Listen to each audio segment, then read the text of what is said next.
Bismillahirrahmanirrahim. Alhamdulillah, salatu wassalamu ala rasulillah wa ala alihi wa sahbihi wa mawala. Allahumma salli ala Sayyidina Muhammad wa ala ali Sayyidina Muhammad. Jamaah subuh yang Allah muliakan, alhamdulillah kita bersyukur kepada Allah Subhanahu wa taala. Allah mengumpulkan kita di tempat yang penuh dengan kebaikan, dalam aktivitas yang juga penuh dengan kebaikan, di masjid, sholat subuh berjamaah, kemudian taklim. Mudah-mudahan ini menjadi aktivitas yang menjadi wasilah, jadi perantara Allah menerima aktivitas ibadah kita dan menjadikan kita jauh lebih baik dibanding sebelumnya.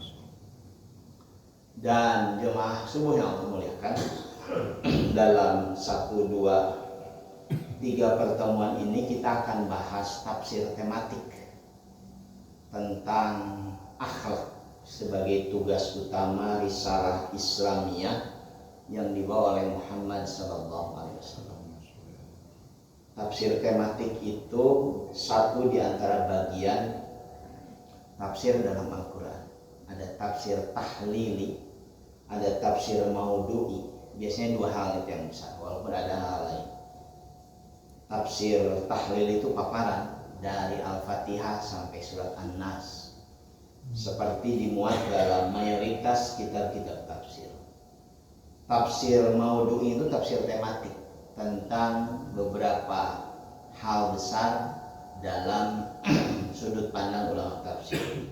Al-Kausari yang saya pernah ikut ngaji, bapak-bapak juga pernah ikut ngaji, itu tafsir Ayatul Ahkam Ali As-Sabuni misalkan, tentang ayat-ayat hukum dalam Al-Quran.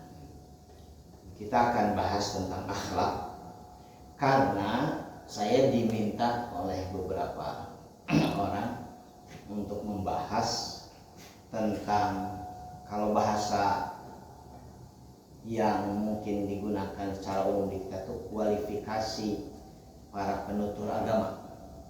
Sekarang sedang jadi isu besar, terutama karena kasus beberapa agamawan yang tidak menampilkan selayaknya agamawan, terutama dari aspek akhlak. Jadi kita akan ngaji tentang ini. Jamaah sekalian yang Allah muliakan, misi risalah kenabian Muhammad SAW yang paling utama itu dijelaskan dalam Al-Quran. A'udzu billahi minasyaitonir rajim. Wa ma arsalnaka illa rahmatan lil alamin. Dan tidaklah kami mengutus engkau Muhammad, juga semua orang yang mengikuti risalahmu. Itulah kalau menggunakan penjelasan dari aspek tafsir, kecuali untuk menjadi rahmat bagi dunia, jadi kebaikan.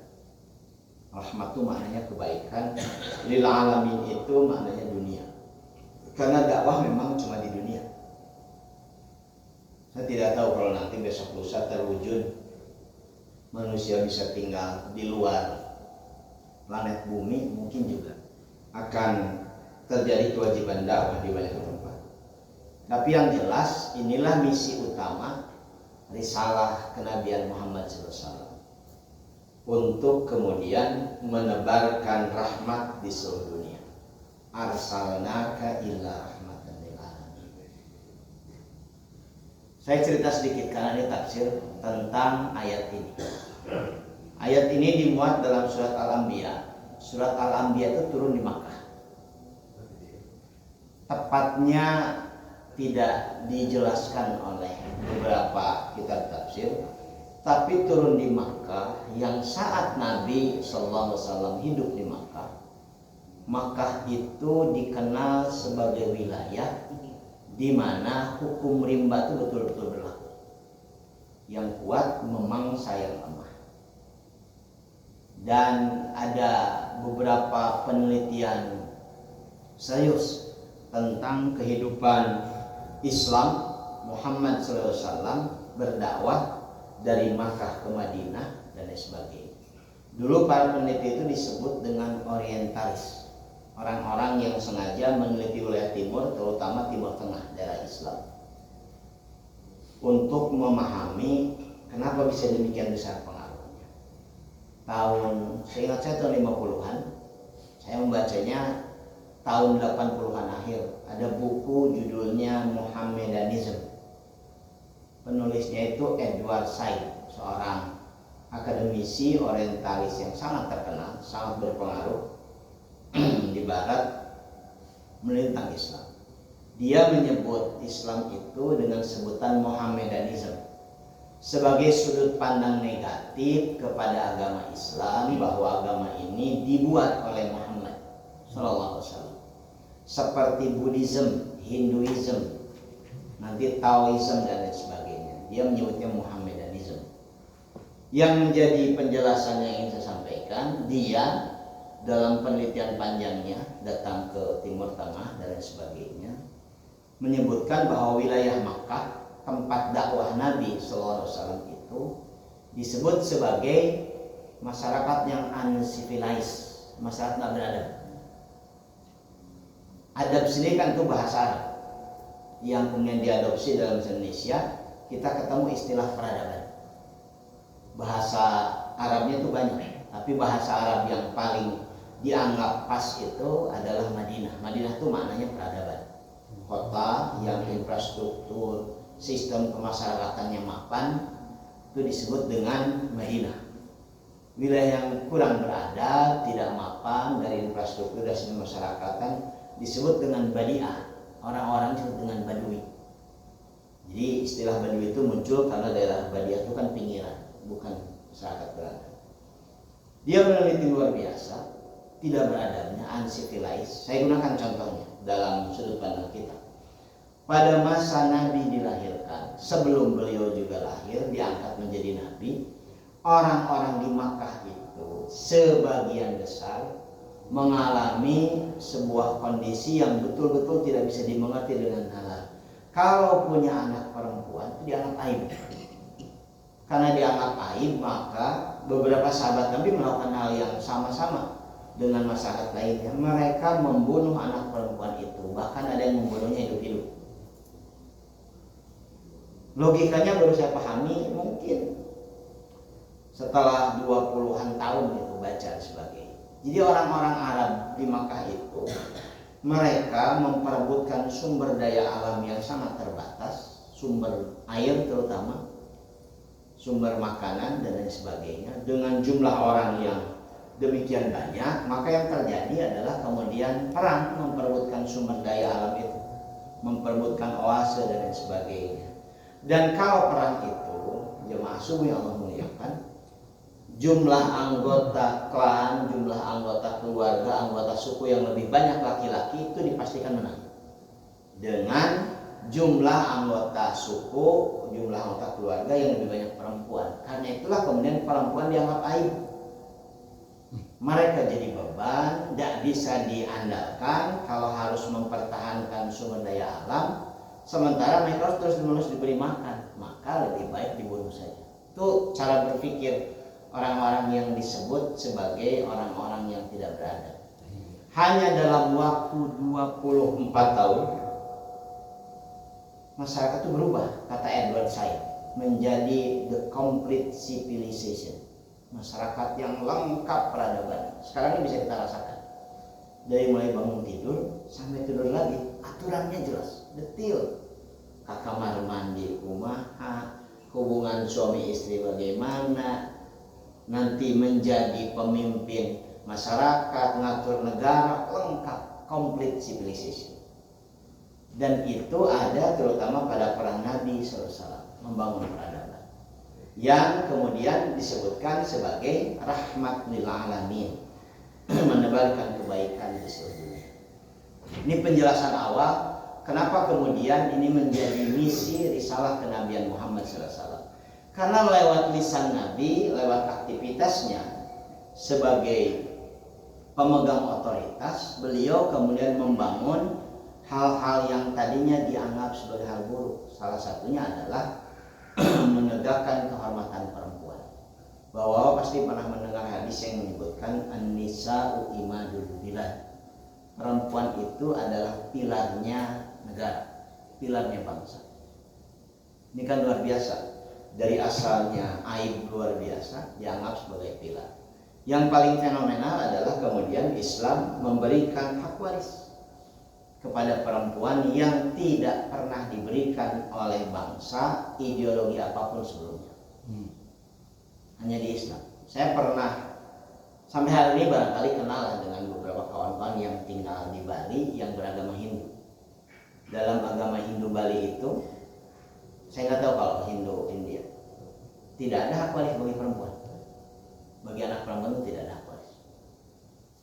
Jadi ini hal yang luar biasa dalam pemihakan pada perempuan.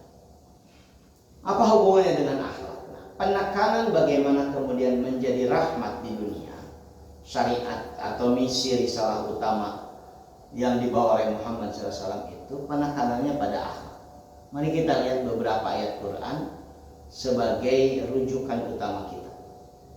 A'udzubillahi minasyaitonirrajim. La ta'buduna illallah wa bil walidaini ihsana wa dzil qurba wal yatama wal masakini wa qulu linnasi husna. Dan janganlah kalian beribadah menyembah kepada selain Allah. Berbuat baiklah kepada kedua orang tua, kepada kerabat, kepada anak-anak yatim, kepada orang-orang miskin, dan bertutur katalah yang baik kepada sesama manusia.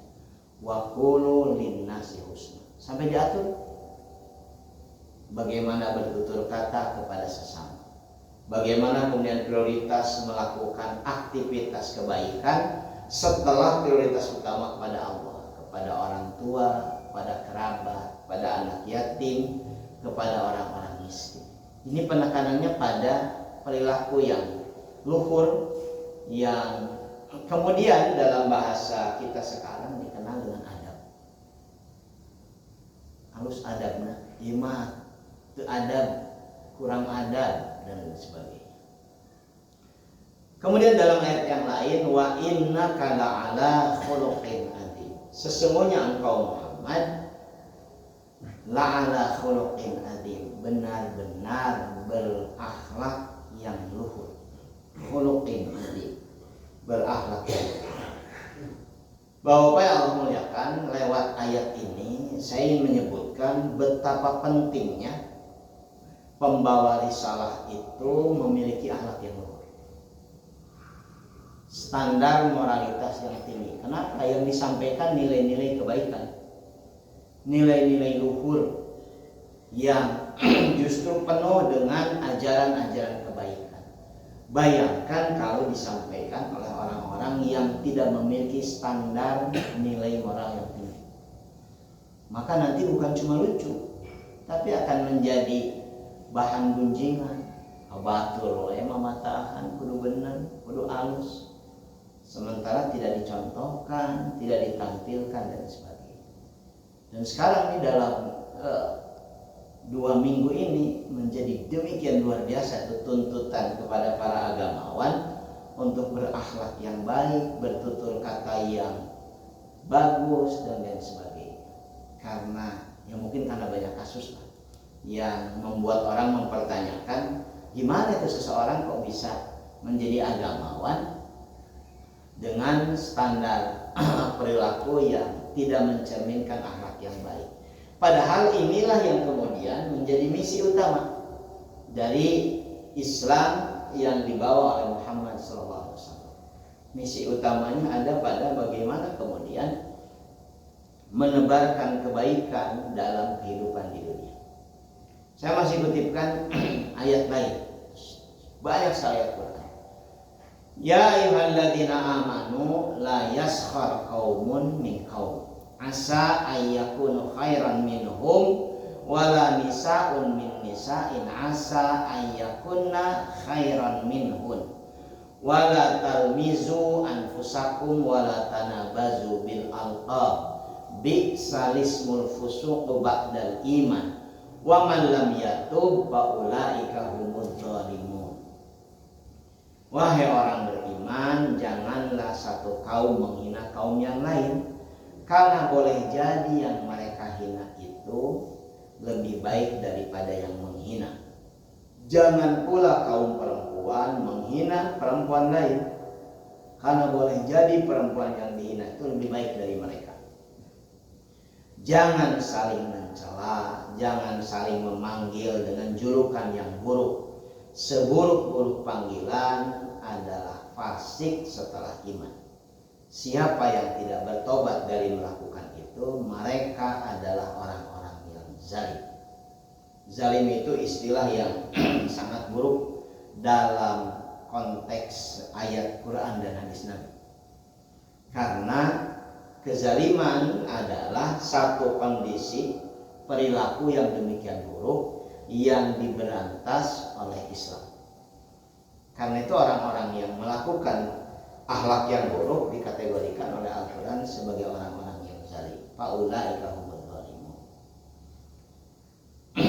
Jamaah subuh yang Allah muliakan, lewat ayat-ayat ini kita sedang bertemu dengan, sekali lagi, penekanan penting dalam syariat Islam kepada perilaku, terutama kepada perilaku para penutur agama yang mewakili Nabi membawa risalah. Pada masa Nabi, para sahabat, para tabi'in itu, kita membaca beberapa hal di mana banyak sekali orang tertarik pada Islam bukan karena paham dengan Islam, tapi karena tertarik dengan perilaku para penebar Islam. Nanti kisah Islam masuk ke Indonesia itu demikian menakjubkan. Dulu di Indonesia itu mungkin kalau persentase 90% orang Indonesia itu ketika belum bernama Indonesia pemeluk Hindu dan Buddha.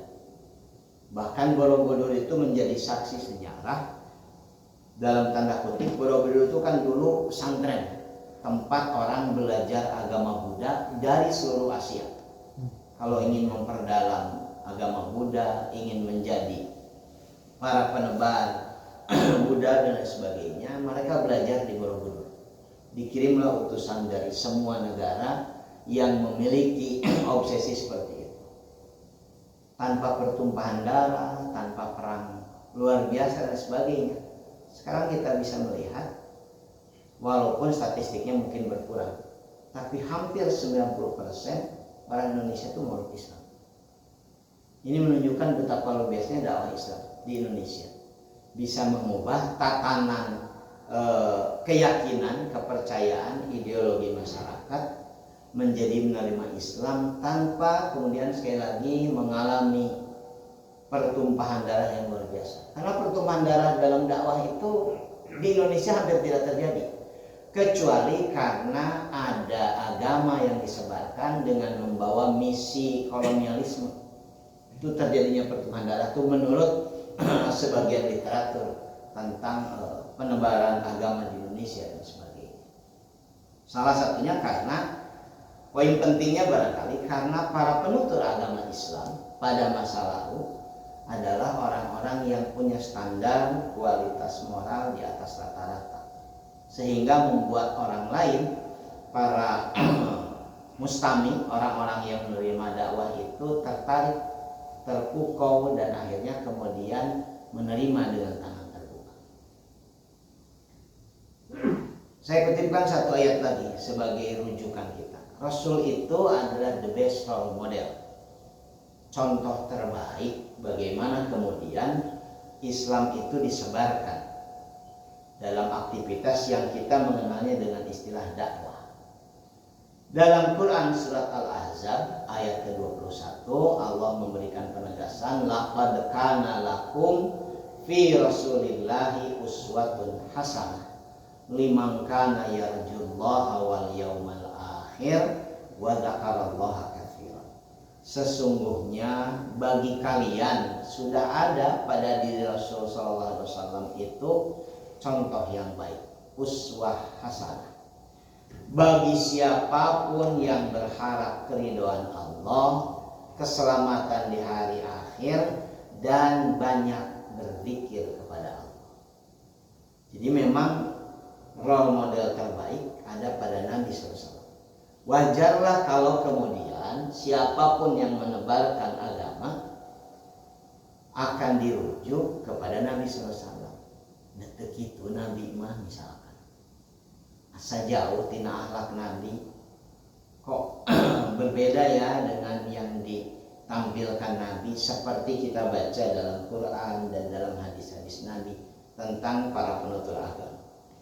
Apa dampaknya kepada umat kemudian? Apa yang terjadi ini? Yang terjadi kemudian adalah dakwah Islam kalau tidak disampaikan oleh orang-orang yang memiliki kesadaran bahwa dia harus punya standar moral yang tinggi, akhlak yang baik, maka kemudian menimbulkan apa ya, kalau istilah psikologi itu ada yang disebut dengan split personality, kepribadian yang terpecah.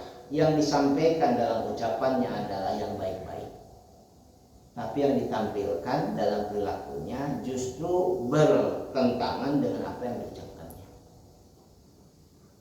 Itu kan untuk menyebutkan istilah kepribadian yang bermasalah, beda antara ucapan dengan perbuatan. Idealnya para penebar dakwah itu adalah orang-orang yang integrated personality, kepribadiannya itu utuh, yang disampaikan, yang diajak kepada orang itu juga yang ditampilkan dan dilakukan oleh dirinya. Walaupun tentu persentasenya jauh seperti Nabi SAW, tapi paling tidak dia bisa menampilkan apa yang akan membuat orang itu tidak mendiskreditkan yang disampaikannya karena berbeda dengan yang ditampilkannya.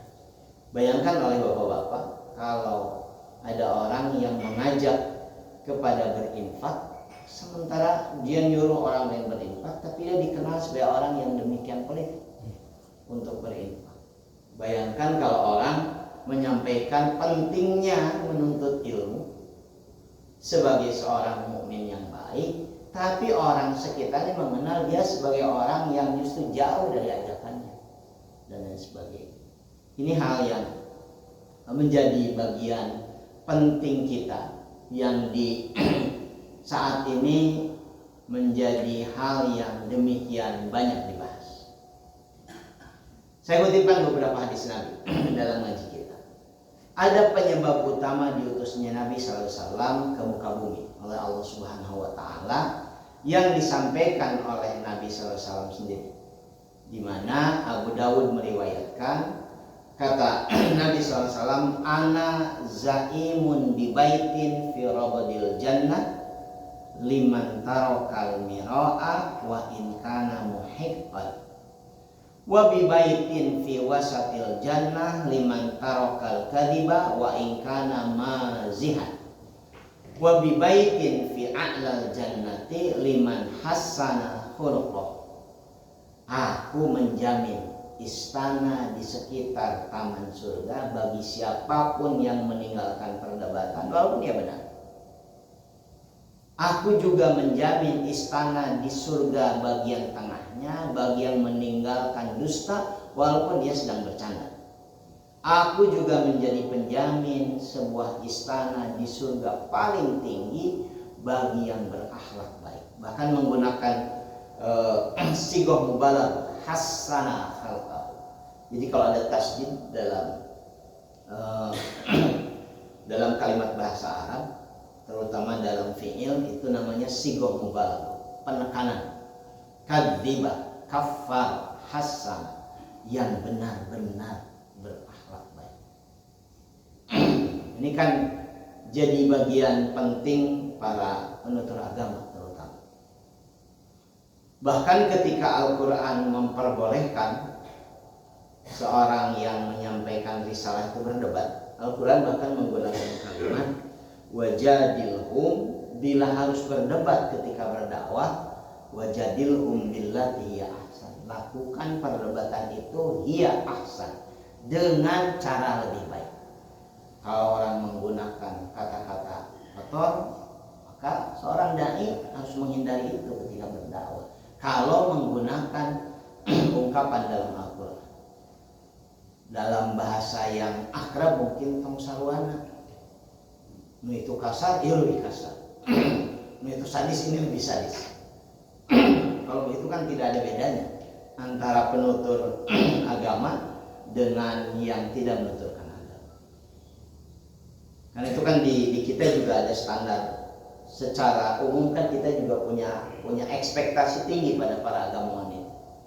Ideal nama agamawan teh ngomongna benar gitu ya, perilakunya benar sehingga jadi dicontoh. Kan gitu ekspektasi kita. Bahkan kadang-kadang terlalu tinggi. Terlalu tinggi. Apa yang maksud terlalu tinggi? Bahkan nanti hal-hal yang kadang-kadang tidak berhubungan pun disorot luar biasa. Kabatur, matahan, budak begitu benar. Padahal boleh jadi itu memang ujiannya sebagian agamawan dan sebagainya. Ini apa ya namanya? Bagian penting yang menjadi resiko orang menutur agama. Seolah-olah dia menjadi semacam public figure yang dilihat banyak orang, bahwa kudu nama ulah kitu harus kieu itulah. Saya kutipkan di sebuah kisah yang sering saya sampaikan di sini untuk menjelaskan bahwa ekspektasi masyarakat terhadap agamawan itu kadang-kadang berlebihan. Saya pernah menemani istri melakukan aktivitas libur di sekolah tempat istri saya mengabdi ke Pangandaran. Tebih Pak di Kopermai di Bandung, tebih Pangandaran. Dan ke Pangandaran kan ke pantai. Sore-sore pas sampai itu kemudian di pantai timur dari penginapan saya pamitan ke istri, gua ada ke pantainya dari pantai. Kalau ke pantai kan pakai celana renang kan biasa. Saya jalan aja. Ya Allah, qadarullah. Ketemu saya dengan dua ibu-ibu orang Bandung yang kemudian Ustaz meninggal sakit, hilang itu seluruh percaya diri saya ketika pakai celana ketemu ibu-ibu. Ya Allah, meninggal sakit Ustaznya enggak cukup renang. Pulang lagi saya bilang apa terjadi? Panggil jika nanti kayaknya agamawan mau pakai celana renang walaupun di pantai. Tapi wajar, sekarang saya paham. Minimal apa celananya selutut terus tetap pakai kaos. Ya, kan saat itu biasa, saya tidak boleh renang. Sekarang iya betul, saya sekarang jadi paham betapa ekspektasi orang terhadap agama itu tinggi. Ustaz main layangan misalnya kan nggak enak lagi. Ustaz main layangan. Dalam bahasa agama itu disebutnya muruah. Iya iya. Muruah itu jadi bahasa Indonesia marwah. Dijaga marwah. Dalam Fathul Mu'in itu kita bikin. Jadi kalau di pesantren tradisional anak-anak santri itu belajar sapinah, tamat nanti itu naik tuh ke Fathul Mu'in. Ada satu bab, saya lupa babnya, yang menyebutkan agama lama gak boleh keluar rumah kalau nongkrong teu make tutup kepala, teu make kopea, teu make peci, itu gak boleh. Dianggap dia menurunkan martabatnya. Bayangkan coba sampai seperti itu. Jadi kalau bapak-bapak lihat memakai kopiah wae, mungkin itu bagian dari upaya dia menjaga muruahnya dan sebagainya.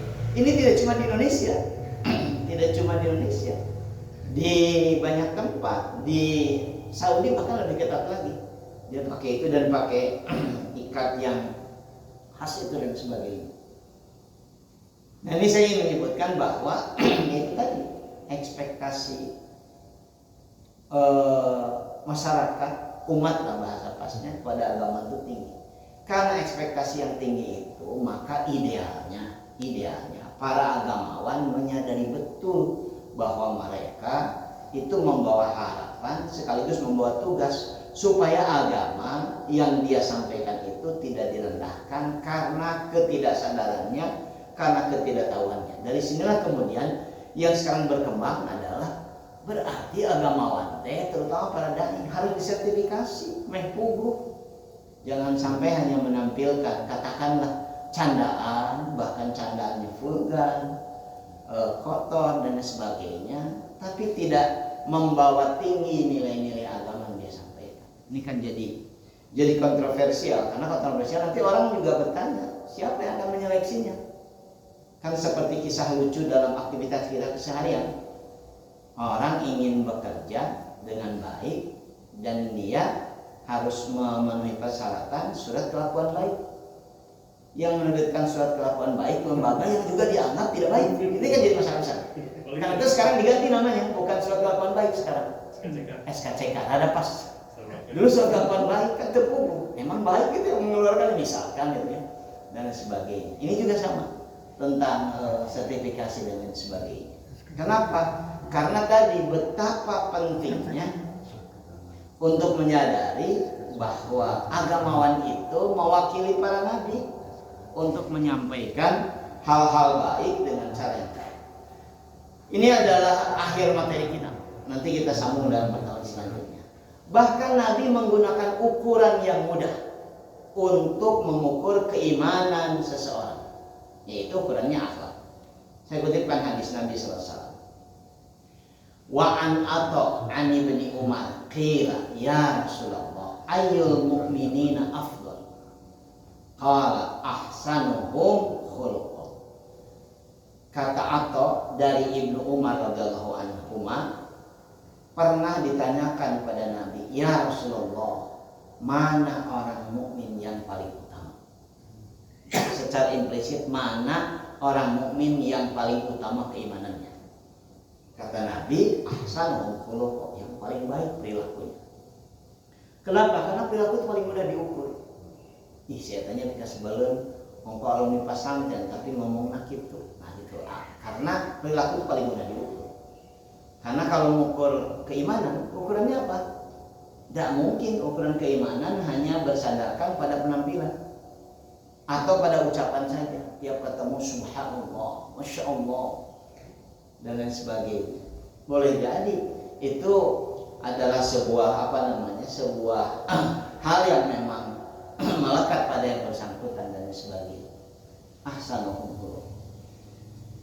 Jemaah subuh yang Allah muliakan, sekali lagi ini ngaji kita pada Sabtu subuh ini dalam beberapa pertemuan yang saya sekali lagi ingin menyampaikan betapa pentingnya bagi kita semua yang berharap agama ini makin diterima secara luas, yang berasal dari orang-orang di sekitar kita, tidak hanya karena agama ini demikian meyakinkan untuk disampaikan, tapi karena agama ini juga demikian luar biasa mengarahkan kita untuk menjadi lebih baik dari sebelumnya. Kan ukuran beragama yang baik itu, ukuran yang paling mudah diukur itu adalah perilakunya makin baik. Ketika Anda berhaji, ketika Anda berumroh, orientasinya kan mabruroh. Dan ukuran mabruroh itu kan bukan pada penampilan, tapi terutama pada perilaku. Ini ngaji kita, mudah-mudahan manfaat. Mungkin tidak ada tanya jawab, insya Allah kita sambung dalam pertemuan selanjutnya. Mudah-mudahan manfaat. Mohon maaf kalau banyak hal tidak berkenan. Aku qouli hadza astaghfirullah wa lakum. Subhanakallahumma wa bihamdika asyhadu an la ilaha illa anta astaghfiruka wa atubu ilaik. Assalamualaikum warahmatullahi wabarakatuh.